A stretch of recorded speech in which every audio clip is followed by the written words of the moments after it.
Good morning, welcome again. Today we will make the second step for the adaptive networks. Yesterday I gave an introduction of how you in principle can do it, but today we will build the first real model that we can discuss a little bit how to do it. And in the assignment of today you will make a variant of that same model, so that will also help you probably for the assignment. Are there questions still from yesterday that you may want to ask already now? Okay, then, so today we go for, I expect that the lecture today is not more than half an hour or something around that.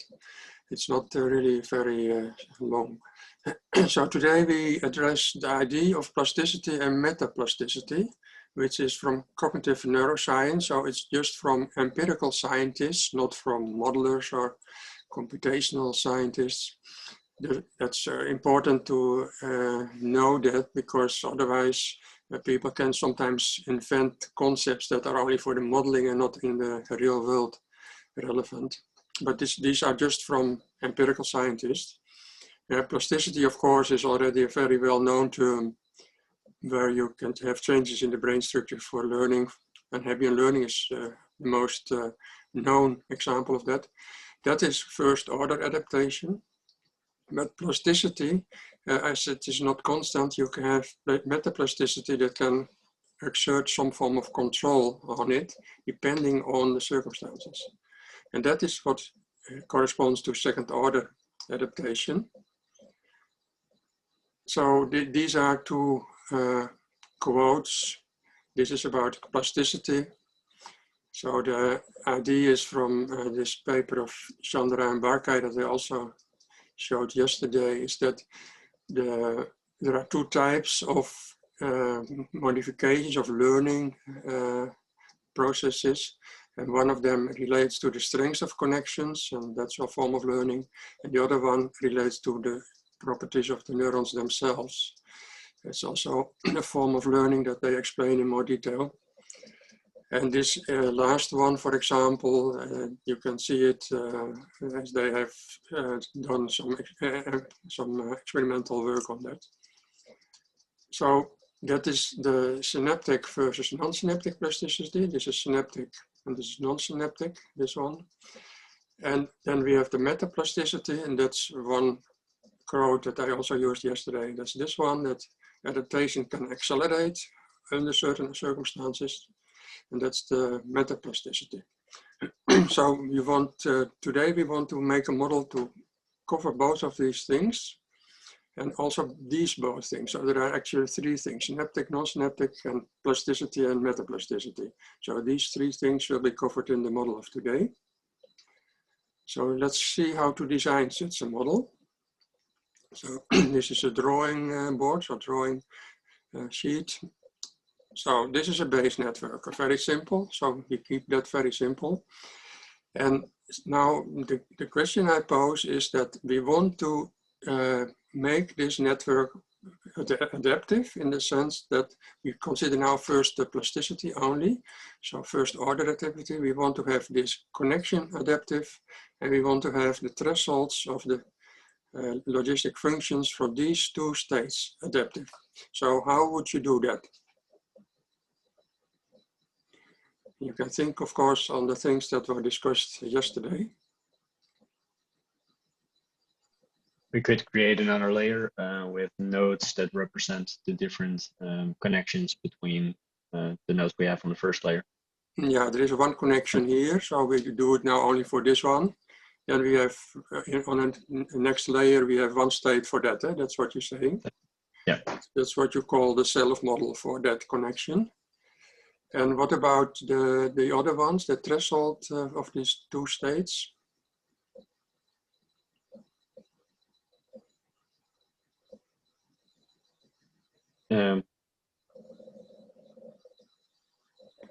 Maybe somebody else can try. It's not a problem if you make a mistake. It's just a learning process.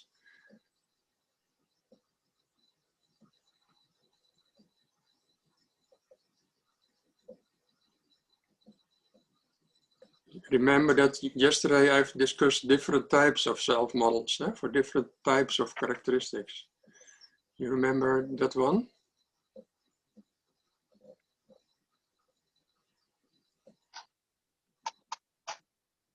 Suppose that these are the thresholds tau, and this is the connection weight omega. And yesterday I've shown that for this omega you create a state W on this higher level. And for this threshold tau, you can also create a state with a certain name. Maybe you remember how you did it? I don't remember the name. Yeah, okay. Now then I will show it. It's just T. It's like the convention here is that this is a Greek letter, and then we take a corresponding letter from our normal alphabet with the capital. So that's the first step indeed then. So well, these have certain meanings. This is the base level then of your whole network. So is for let me see. I've for both things that we have mentioned now, there are some building blocks from yesterday. So you maybe remember this building block for Hebbian learning, for the learning of the connection. And there is another building block for the threshold, the excitability threshold, and that is this one. So we can just use these building blocks to build in our model. And we can do it now. So we have this model, the base model. Then we add these building blocks. This is the W that you already mentioned, and these are the states without names first, but now they have a T. And then they have connections because they affect the states to which they relate. And they have also incoming connections. These are then the connectivity self-model. That's this one. These are forms of aggregation self-models for the tau, the T's. So this is the first layer. So now we already have created an adaptive network model, because based on these links that are there, this will just change values all the time, because it will just be processed like normal nodes, like normal states. Therefore, you will have now already a dynamics that is gives the adaptivity. So that's the first step. But we want to go further. We want also to do the metaplasticity. So let's make that further. So there's a summary for this part. This is just the self-model of the whole thing, of Hebbian learning and also of excitability. And these the excitability, this is the learning of Hebbian learning. So let's now consider the next step. To incorporate metaplasticity. What would be needed for that? What would we need to introduce? So, and I wanted to give you as the question, we want to have an adaptive speed of the learning, and we also want an adaptive persistence of this learning. So what do we need to do?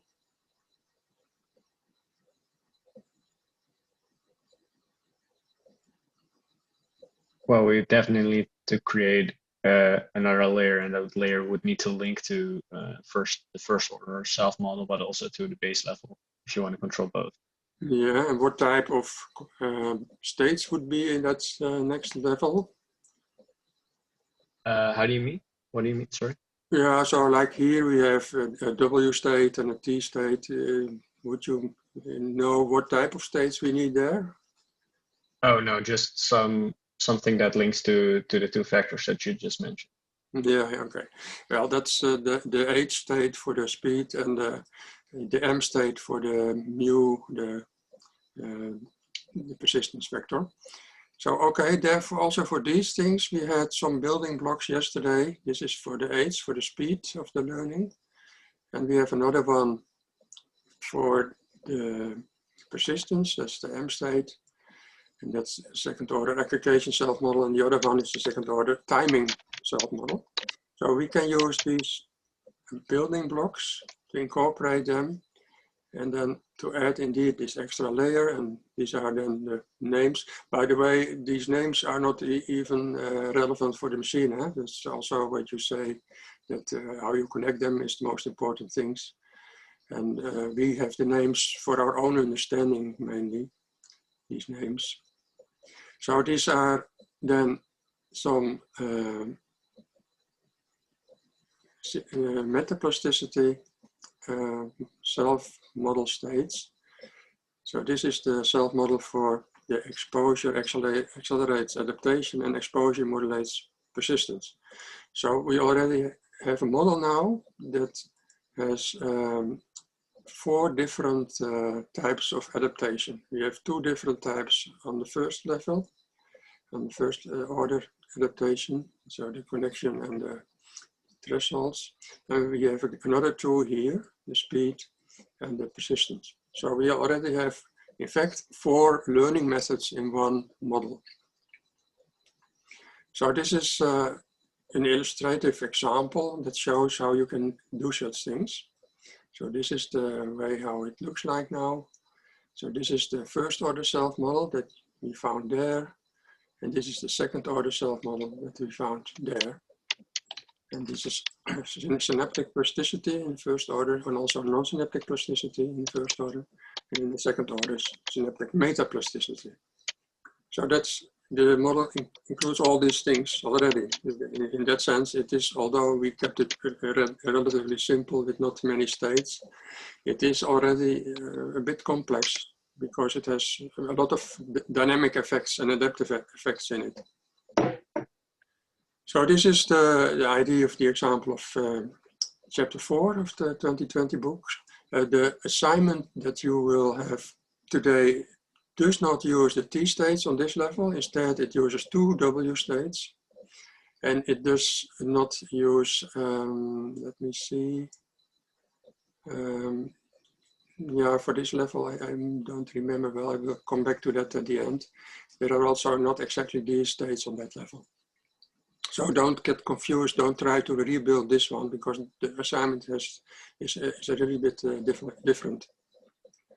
So now I want to make the step to the software, how we can let it run. And then we go via the role matrices again. But then we have the question how to specify the adaptation in the role matrices. So I give you the role matrices of the base network. And then my question now is, what should I add to these role matrices? How should we modify them? Maybe somebody, yeah? Basically in the pink spots that are now covered, you enter the parameter values of other parameters instead of, for example, for the connection weights, instead of just having a number, like an integer, you would enter one of these other parameter values, so x5 or something, depending on. Yeah, we need the extra states, and that's so yeah, that's true. Yeah, that's at least the first step. You always have to add some things to your network, the states, and then you already went some steps further. You have to connect them in the right way. So we need to connect them. So here you have to relate them to certain things. And these are just, this MB matrix is always a representation of the picture, of the network picture. So this is exactly the same information as in the arrows of the picture. So that's, this represents the picture that I've already shown. And also here we have this to add this, of course, all matrices, you have to add them. And then you have values here, and you have to think about the values, but these at least work for this case. And you need speed factors, and you need the choices of the combination functions. Here we have at least the Hebbian function for that one, connection weight, and then the other ones, they are normal functions like we already know. And we have some parameters of these functions. However, there are still some blind spots here, because until now we did not really express that the adaptivity is there in the model in certain ways. So my next question would be, what would be in this cell behind this? Because this normally it would be the connection from x2 to x4, but this connection is adaptive. So what would we write here?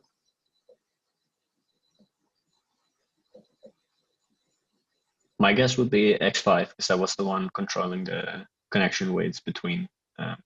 Yeah. Are there other people that have some idea about it, some opinion? Do you think X5 is a good idea?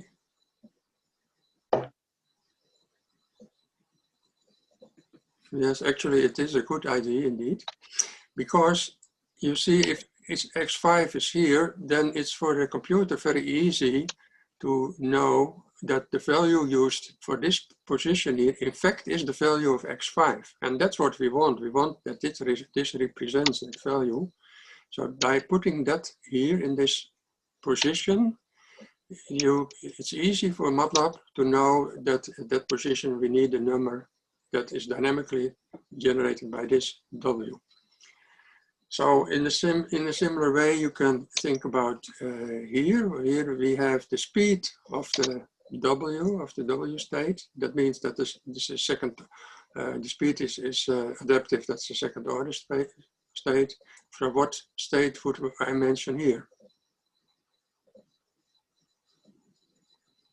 This is what we connected to X8 or X9, but I'm unsure what H yeah, is the being H. referred to. So the speed is the eta in the formula, in the sense of parameters, the network characteristics, and it's denoted here by the H. So it should be the X8. Well, here we have for the SRS the threshold, and for the PS the threshold, which are the references here that we should write. Then we should have X6 and X7. Yeah, the T is even also the first letter of the word threshold, so that's a bit easy. And then the last one is the persistence, and that's the remaining one. That's the M here, so the X9. So there were some things coming up here about roles. That's also an important thing. This once more shows that role matrices, why they are called role matrices, because this indicates that this X5 plays the role of this connection weight. And this X8 here indicates that X8 plays the role of a speed vector. So the role that some self-model state, some added state plays is defined by the matrix in which you mention it. So this is the way how you say to the system, this is the role of this state. So therefore it's both from a conceptual side and from also a computational side, it's understandable that you write such things here. On the one hand, that the machine can easily find out what value should be used for that. And on the other hand, to distinguish them conceptually, how you want to see them. These are actually the downward pink links between levels. So here you describe that there is a downward link from X5 to this X4, because that's the influence it has. While here you have the upward or the even the level links. So that's important. The downward pink links, you don't include them in the MB matrix because they have their own specific place in the other matrices. It's very important. Otherwise you mix things up, then you get influences here that are not intended to be there. Okay, so these are the matrices that you can specify. So you will have, in the assignment, you will have to make your own matrices like this, but then a different variant of it. You don't have the T states, but instead an extra W state and something different here as well. Just to be clear, the downward pink links, they were basically the effector arrows, right? Sorry, so what was it basically? The effector arrows, so the arrows exactly. From the second. They effectuate the effect of it, yeah. I sometimes call them the special effects. They are the special effects that these states have. Other questions about this for the moment? Yeah, I was wondering, how do you put this in Matlab? Yeah, that's the next step. That will come. Okay. Because we have to get rid of the X's here, because otherwise Matlab will complain, but we cannot just leave them out because then you get the numbers like their values. That's also not the idea. So therefore we have to make a slight modification of how we handle that in Matlab. Okay, let me see. I first give the simulations and you see how it really works. And then I will show it how it was done in Matlab. So these are the base level states, and I added one state from this first order adaptation level, the W, the learning of it. And then you see that initially there is full persistence and no learning. And then suddenly it starts learning. So this is not a normal learning curve because the control on it is changing over time. So therefore this looks not as usual, but a bit different. So here there are the states of the higher levels, and also this omega, this W is again there. What you see here is that the learning rate, the speed, is very low in the beginning. Almost zero here even. Therefore, this stays constant. And also the persistence is very high, 1. Then therefore this also will persist. It will not really go down much. A little bit maybe, but not much. But then there is a boost in the learning concerning that accelerating principle based on exposure. And then indeed the learning also starts to work. And in addition, there is also a boost in the excitability. The thresholds are pushed down here. Well, you have already a bit of experience by putting the thresholds higher and lower by hand. And you know already what happens if you take a threshold from point A to point 1 or 2.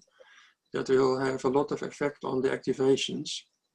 So that's indeed what happens. There are 2 types of boosts by this plasticity and metaplasticity. And then the learning goes very fast after that. There is also a slight persistence reduction here that will have some effect here probably, but you don't even see it much because of the other effects. They are much stronger. So that's not so strong, this effect. So that's the idea. And then I will show now how it works in Matlab. So this is an overview of the role matrices. They stay the same, but now in some matrices there are these x1, x6, x7, x8, those types of things in the cells instead of values. But the roles are still the same idea. This is the role W then for the connection weights. There is a role H for the speed factors. Concerning the adaptivity is mostly called like that. There is a role C for the combination function weights, and a role P for the combination function parameters. So these are very clearly distinguished types of things, and they also follow the different types of matrices. The combination function library has a number of groups of functions. These are some of them. As you know a bit, there are more options for things, but for now it's not the most important thing. These combination functions can be found if you open the BCF, the BCF from the library. Then you see this whole list, and you can see if names, for example, the identity function has number 21, so it's easily to find. And the scaled sum, for example, has number 30. So within Matlab, you can easily see also what numbers the function have. In the functions themselves, there are parameters, that's usually 2, and there are vectors of values.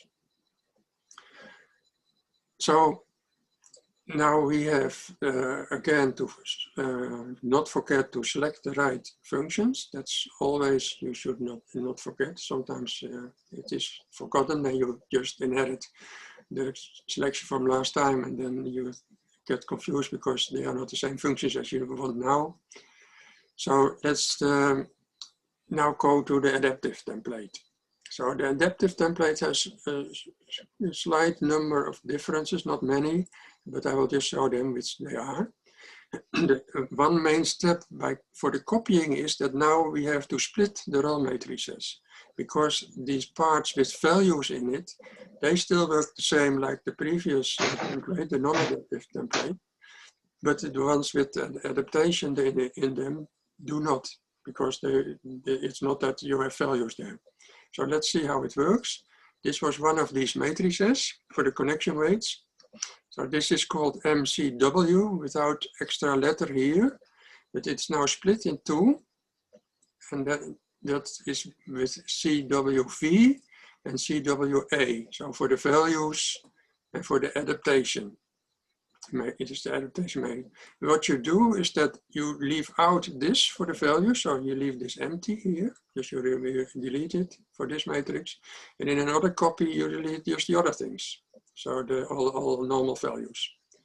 So then you have two matrices, and that's the main difference to work with the adaptive template. Now you have to copy both of them. Of course, you have to add the nonce again before you copy them. So that's here, for example. Then also the none is on that place where this X5 was standing.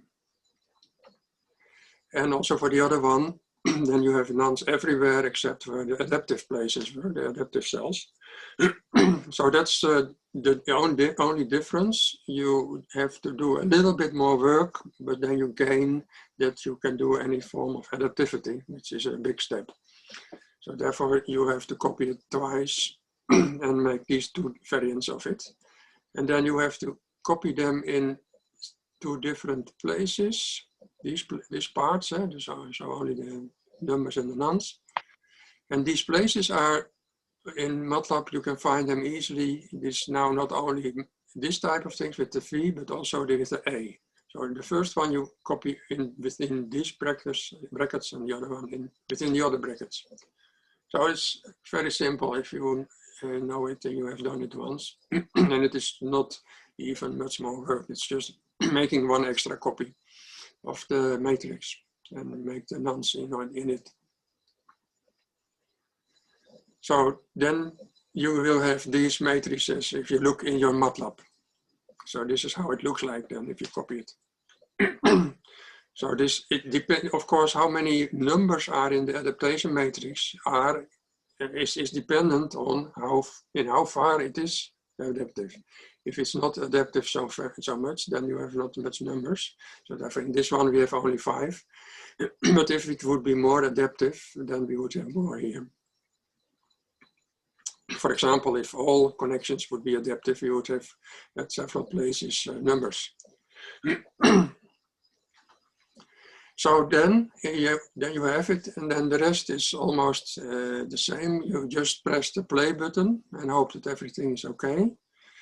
But now be aware that normally adaptive behavior may be much more complex. So there are much more risks to get lost in what should I do, in the sense of how should I set the values to get the right pattern. And I have some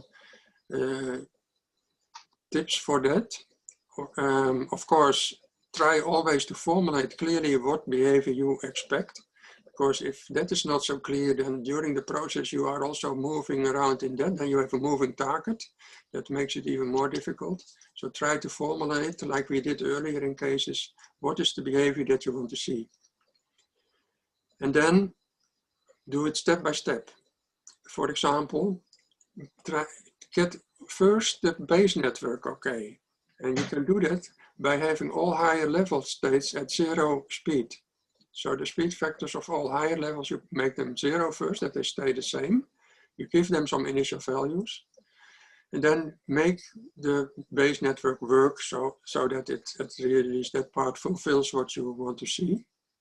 And then you can move to one level up. Then you make the first order self-model, the non-zero, the speed factors, but still leave the second order non-zero, so that they still are constant. And then if that also works as you like, then you also add the second order model and make the speed factors non-zero there. So that's the main suggestion I would give. But it's, of course, like you already know about not adaptive models, it's always a little bit of puzzles that you have to solve. You should try to appreciate such puzzles because they are also a bit of challenges, and that helps you to enjoy the type of work, because you often have such puzzles. And there are no standard guidelines that solve it once and for all for you. You have always to do some puzzling. So that's the idea how you can work on it then. I will give now just a brief overview of where the differences are in the software, but you don't need to know it.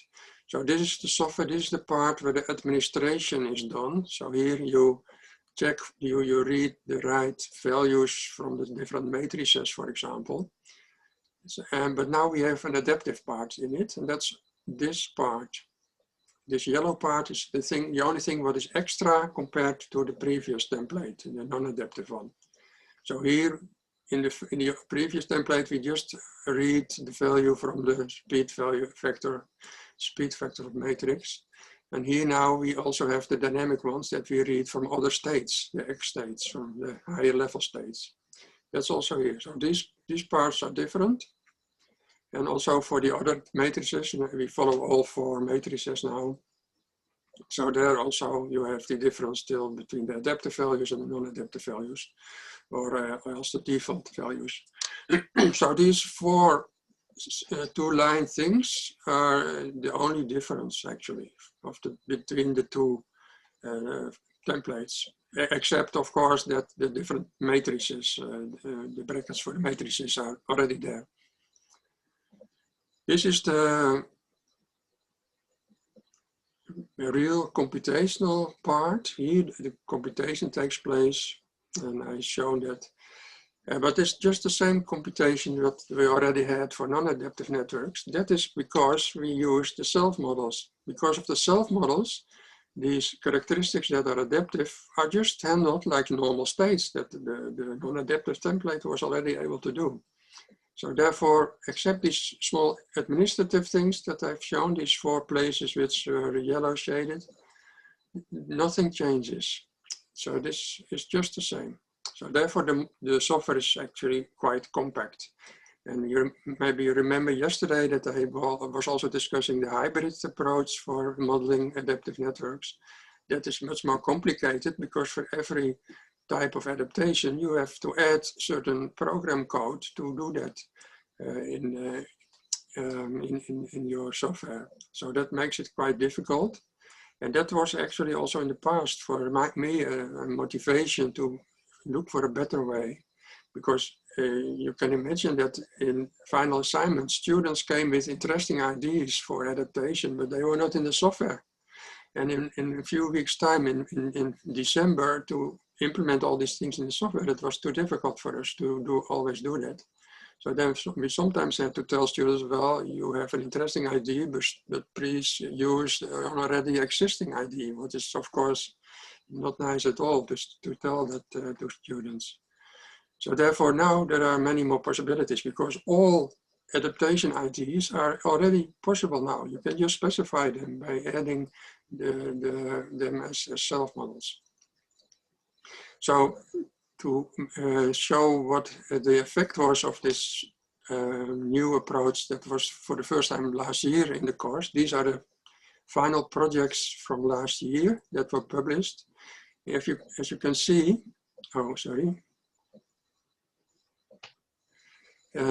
there are, most of them are adaptive. There are only 2 not adaptive. And there are different forms, normally adaptive or second order adaptive or even infinite order. So 2 non-adaptive, 5 first order and 3 second order adaptive and 1 infinite order adaptive. Infinite order, maybe that's a bit strange because yesterday I told the problem of the infinite regress. That's not possible in a computer to represent the infinite structure, to have it active at once. But in this case, the notion of strange loops, there is chapter 8 in the book about that, makes that you can build level on level and then you make a loop in the levels. So at the top level is becoming the basic level again. So then you have a cyclic structure of levels, and that is possible and it works. This group of students worked on that and had a publication about it in the Computational Science Conference of this year, which finally was not even organized because of the corona problems. But at least they are in the book. The book was at least published. So that was the story of today. And then the step to the assignment. So there is a lot of similarity to the example that we've discussed now, but there are some important differences. So no T states in the first order self-model, but there are 2 W states. And in the second order, there is no M state. So not for the persistence, we don't do that for the assignment now, but instead there are 2 H states for the speed. So the 2 W states, the 2 connection weight states, both have a dynamic speed and adaptive speed. So these are the main differences. I think this is most what I wanted to say. Yeah, this is all. Are there questions about how to do these things? You may need a little bit more help than yesterday, because yesterday many groups worked very easily on the assignment, but today it's a bit more new, of course.